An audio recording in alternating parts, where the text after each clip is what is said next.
دا خلق بدی اخری خپل سبق وای بچیا دا خلق پلستونو کې ماران ساتي قسم دی خالقا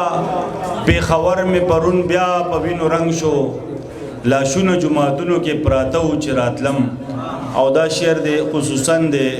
انباروالو د ډالې وي خصوصا جاوید شاه درمان صاحب ته چې انبارا ما په غېږه کې د مور په شان راټول کا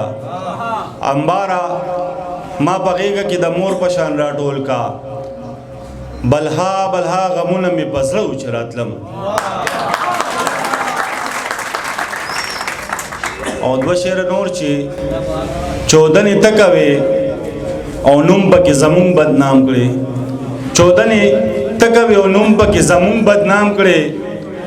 د پښتنو تصویر دنیا ته ته خراب ورکوي او د خدای د کوره دې د وینو جنازې ویستې د خدای کافر ته به خدای له څه جواب ورکوي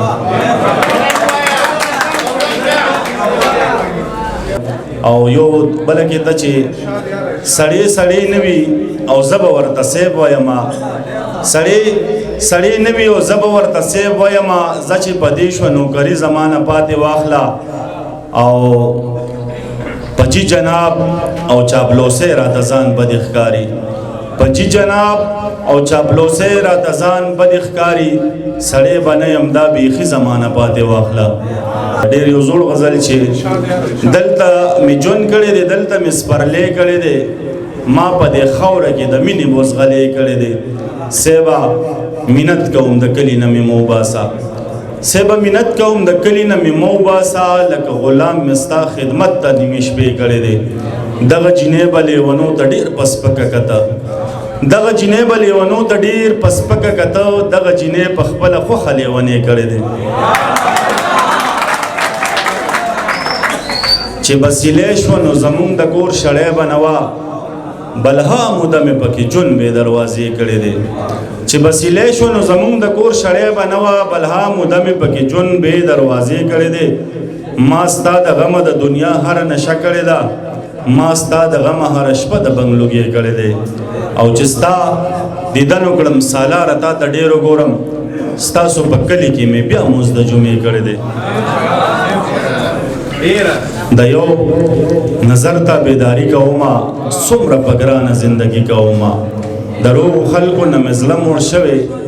د لیونو سره یاري کوما زه د ګلاب نه هم زړه چودې یمه باور به څنګه خواځغي کوما خپلو بچو له ستا تشبیه ورکوم ورته کیسه د ښاپیري کوما ستا نه خفه شم په تا ځان درنوم ستا نه خفه شم په تا ځان درنوم په زړه کې خاندم خوشحالي کومه خدایا تر څو به په دې خپله خاوره زه د خانانو غلامي کومه سالاره زه جوړ مین شوی یمه سالاره زه جوړ مین شوی یمه چې انتظار د پسرلي کومه اخیری یو غزل ویمه چې په زړه کې راته خیرې د جهان ساتي قسم دی دا بعضې خلک په مونږ ځان ساتي قسم دی دا خلق بدی اخری خپل سبق وای بچیا دا خلق په لستونو کې ماران ساتي قسم دی دا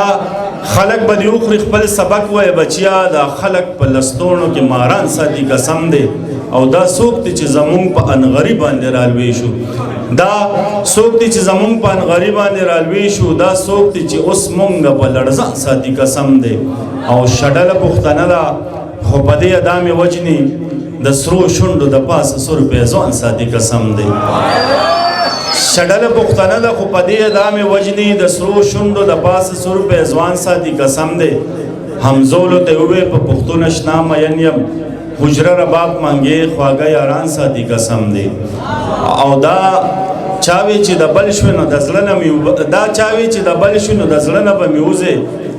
دا چاوي چې د بل